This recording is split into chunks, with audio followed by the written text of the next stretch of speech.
என் கண்ணீரை துடைச்சத பார்த்தா அம்மானு சொல்லணும். என் விண்ணப்பத்தை கேட்பத பார்த்தா அப்பான்னு சொல்லணும்.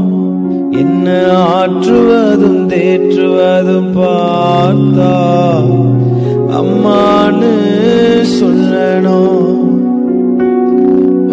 இரக்கத்தை ஊரக்கத்தை பார்த்தா அப்பான்னு சொல்லணும். அப்பான்னு கூப்பிடவா